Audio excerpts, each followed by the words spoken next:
Hello, welcome to this section. This is day 2 or part 2 of hypertension. So we're talking about yoga for hypertension.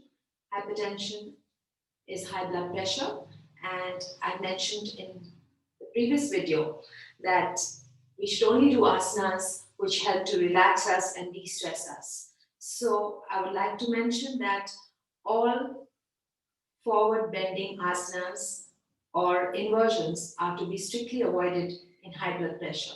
The reason is that when we do even a semi-inversion, takes the head lower than the heart, that is not good. Conversely, even postures that make breathing difficult or constrict the breathing process are to be avoided. So those postures will be deep back bend, that's to be avoided for sure. And also poses which twist the torso and lower the head at the same time. For instance,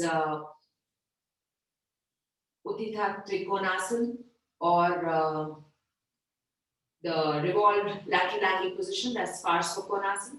Those are to be avoided as well. So now we'll be beginning with this session, and I'm going to keep it as light as possible for you. So today we're starting from the standing position. We'll be talking about and practicing some standing poses, and then we go into the sitting and the lying down, and today we're doing prone relaxation. Yesterday we had done a supine relaxation. So please start with me. So the first thing to do is a simple neck warm up. Please, let's go. Chin to the chest. And then take it up. Look up towards the ceiling. Feel the stretch in your neck. Now slowly come down. Repeat, take it up. Come down. Now you'll be dragging your chin on your collarbone and going to the right shoulder. Look over your right shoulder. 1, 2, 3, 4. Return the same way. These are simple neck movements which help to relax. In hypertension, we have to take care to de-stress and relax. That's where yoga comes in. Now we'll be doing a side bend. You can always do more of the movements that we just did. Now we do a side bend of the neck. Take the right ear to the right shoulder. Keep on pressing it down.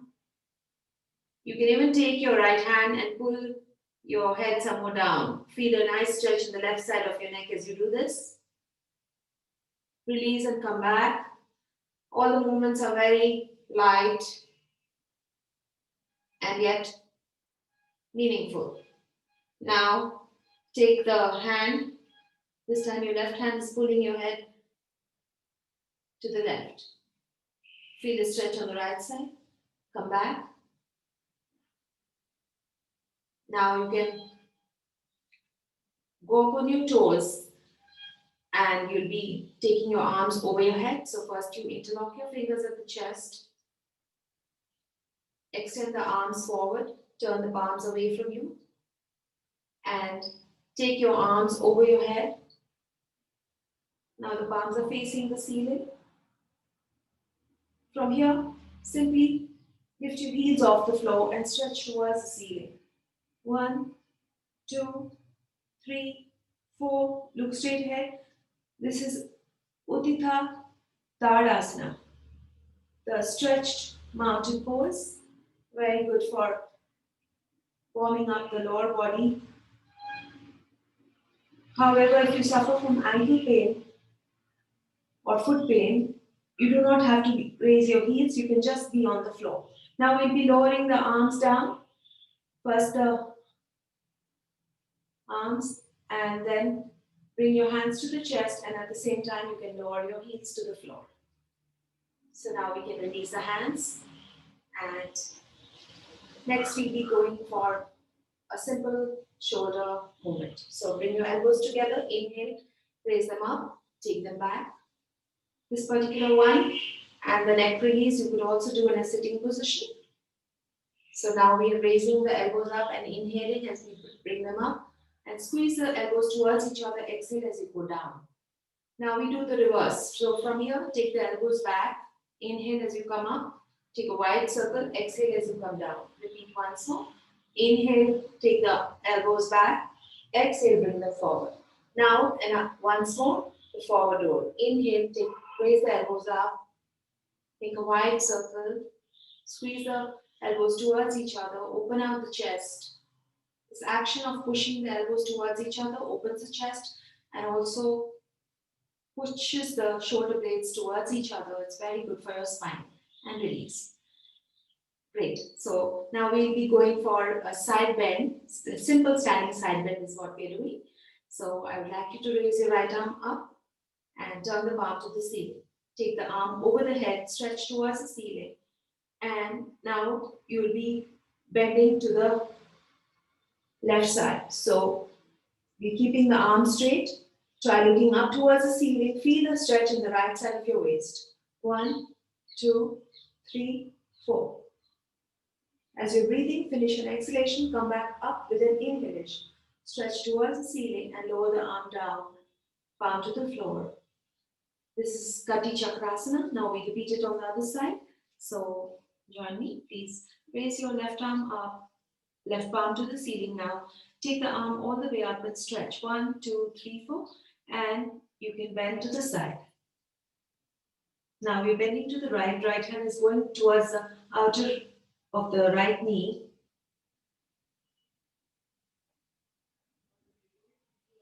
Come back up with an inhalation. Stretch towards the ceiling. Lower the arm down. And turn the palm to the floor and return. Now when you're doing the side bend, you could also fold this elbow and take the head down as a variation. If you would like to do that on some days, you can always do that. So the objective is to stretch the sides, which we have done. Now we'll be going for a twist, a spinal twist. So I'd like you to stand with your feet about hip distance apart and raise your arms at the shoulder level and twist from the right and take your arms to the left side. Now I've kept my left foot on the toe as I'm twisting. So you can do that as well. This helps to twist better. It's a nice, relaxing spinal twist. Please come back. Inhale. Twist to the other side. And exhale. Now the right foot is on the toe because the upper body is twisted to the right. Come back. Inhale. Repeat once more. Go back. Exhale. Come back. Inhale. Go to the side. Exhale. And return. Lower the arms down. So there are several variations of this. You could also be twisting and folding the arms as you go from side to side. And now we'll be going forward with a couple of more standing poses. So I've made the first video and the second video very different from each other. Now we'll be going for Virabhadra Asana 1.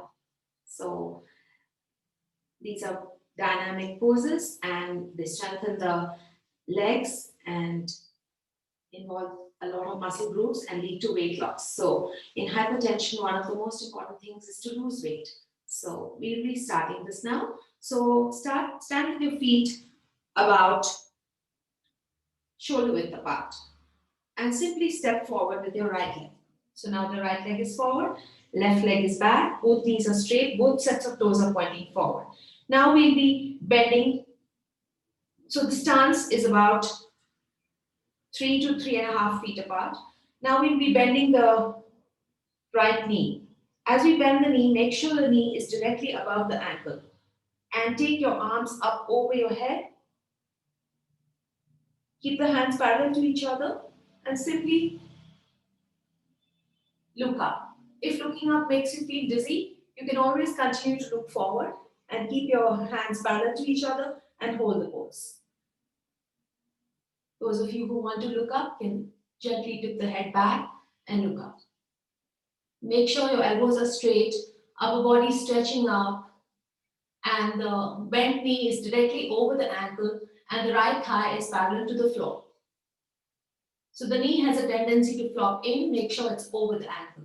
5, 6, 7, 8. Now we'll be lowering the arms down and then we straighten the knee and we can step back or we can step forward. So now on the other side, I'll be showing you from how we step back into the position. So once again, feet are shoulder width apart, simply step back. Now we have the left leg in front this time, right leg is back, both sets of toes are forward, both legs are straight at this point. So please bend your left knee, bring the knee joint over the ankle, bring the thigh parallel to the floor, and take your arms up over your head. You may join your palms on this side if you wish, so this is just a variation that I'm showing. And in the final pose, you're required to look up. However, as I said, you can always look forward and hold the pose.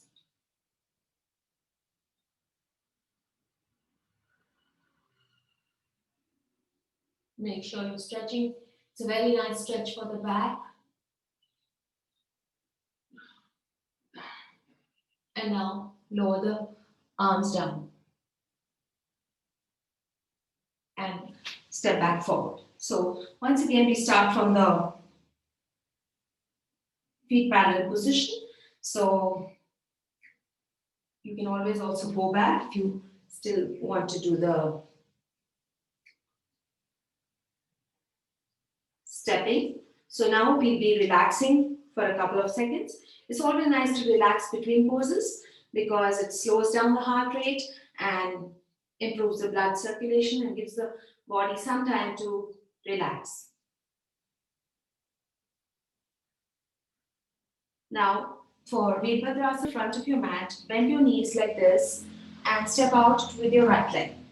So now, the left toes are facing the camera and your left toes can face me and your right toes can be in slightly at 30 degrees. So now, you can turn your legs forward and we'll be going for Virabhadrasana 3. So we'll be starting on this side just to save some time. So make sure both your feet are now facing, toes are facing forward, and there is a distance of 3 to 3.5 feet between both the feet, and they're also wide apart. Now we'll be bending the left knee this time, and we're going for a beginner pose. So you can lower your chest towards the thigh and extend your arms forward and stretch. Once again, this is a very nice stretch for the torso, also strengthens legs. 1, 2, 3, 4, 5, 6, 7, 8. Slowly and gently come back. Virabhadra was a warrior, and these 3 poses are designed to strengthen the arms as well as the legs. Now we repeat on this side. So step back. So the cues are very simple. Toes pointing forward, legs apart by 3 to 3.5 feet. And now we'll be bending the right knee. Right knee over the ankle, right thigh parallel to the floor. And first we lower the chest down. We're doing the beginner version here as well. And stretch. So the torso is stretched up. And you're looking forward. Keep on stretching.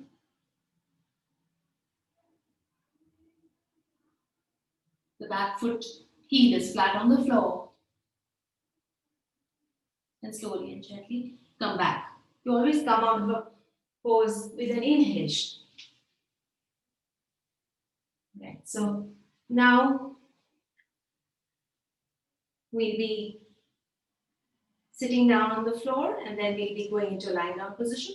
So I would also like to mention that there's another series of poses that you can do, the Vrikshasana. So that's a balancing poses. So the leg position can be here or here because this is a single leg balancing pose. So it becomes a little strenuous. However, this is the pose, the final pose.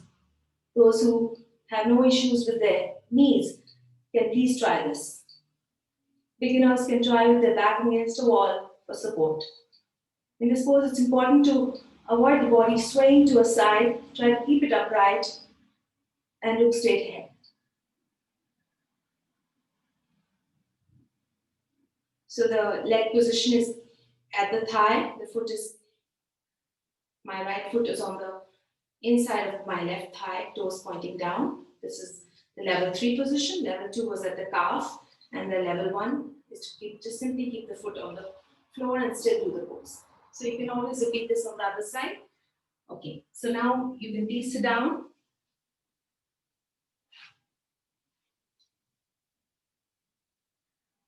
And your feet together. This is the Baddha Konasana position, and this is also good for hypertension. You can move your knees up and down. Soles of the feet are together and they are pulled in towards the body. If you've had a meal or a mini meal, you should avoid bending forward. Even pregnant women should avoid bending forward. And most of you can just keep your head upright, that's fine, and just move your knees. This improves circulation in the lower body and also helps to improve your metabolic rate. Now we'll be lying down on the floor. Please lie down on your stomach.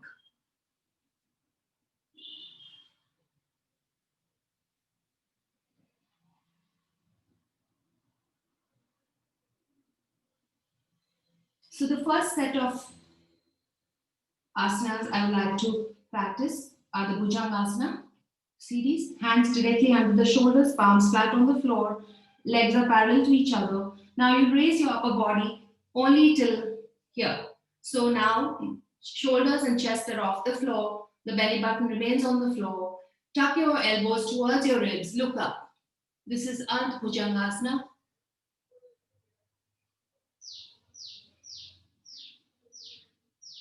It's very good for hypertension. You have to squeeze the shoulder blades towards each other, push the sternum forward, and slowly go down.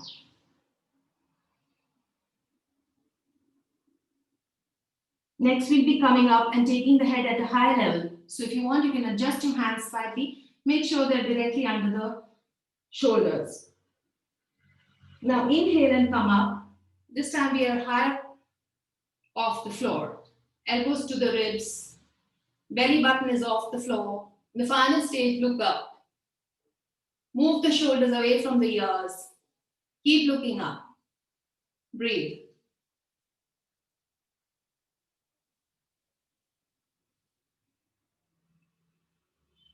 And slowly go down.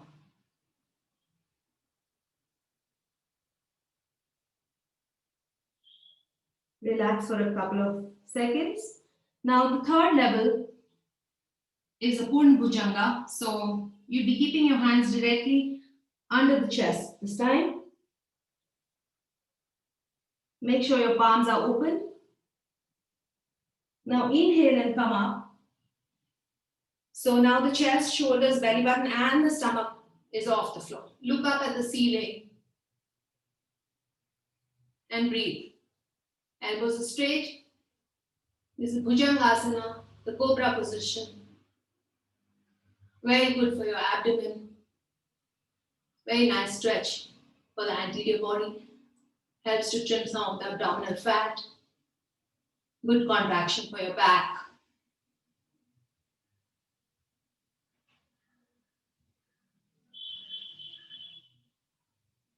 Now to come out of this pose, I like to give a word of caution.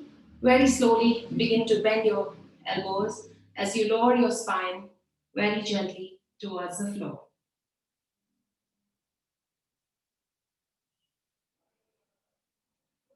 And relax, bring your hands by the side of your head. Take a short pause, rest your head on your right cheek, close your eyes. As I said, it's very important to take rests in between. The whole idea is to make this practice as relaxing and enjoyable as possible.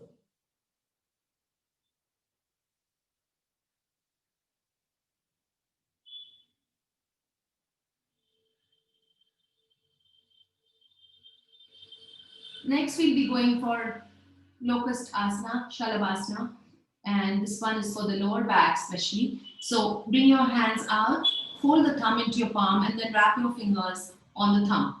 And tuck your hands below your thighs your closed fist facing the thighs and your knuckles on the floor. Now the chin will be placed on the floor like this. And you inhale and raise your right leg up. Raise the right leg up. Keep the knees straight, toes pointing away. Hold. Breathe.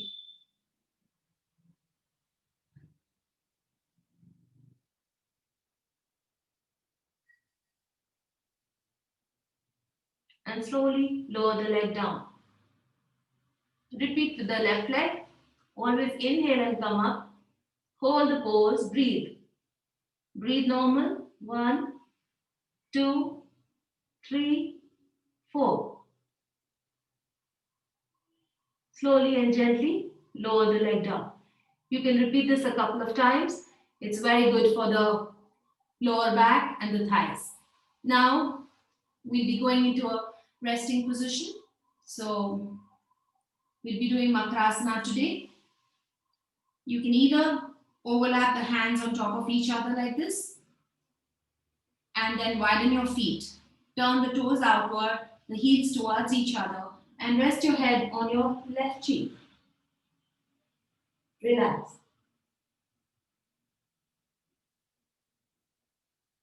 This is a simple version of Makrasana, the crocodile resting position.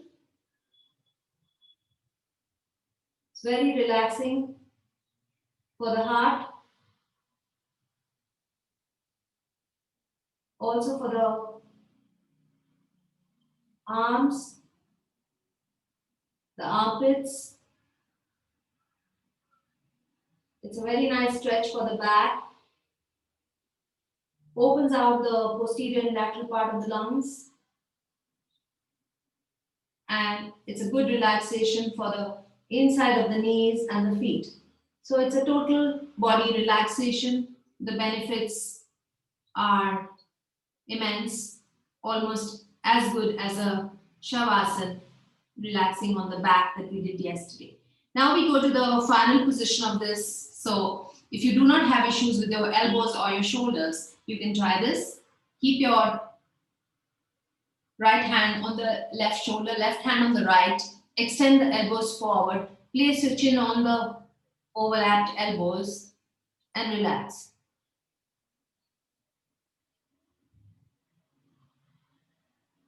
Please relax. This is Makrasana, the final position, crocodile resting pose. I just mentioned the benefits.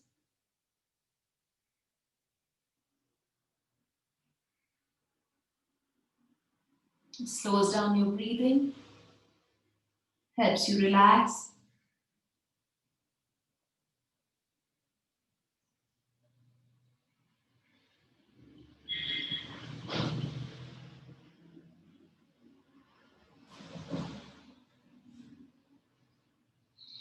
And now, release your arms, bring your hands under the shoulders, bring your feet together, and you can push the floor and come up to sitting. Or you could roll to one side and then come up to sitting.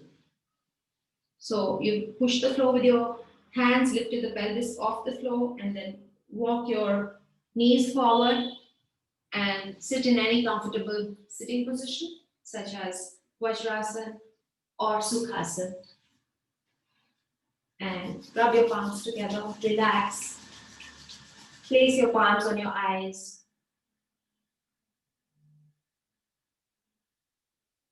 And we end this session with one Omkara.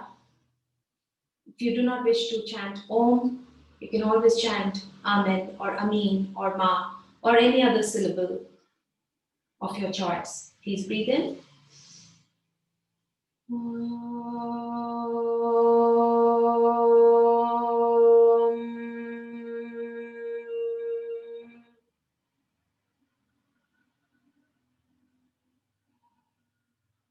Thank you for practicing with me today. I'll see you another day. Thank you.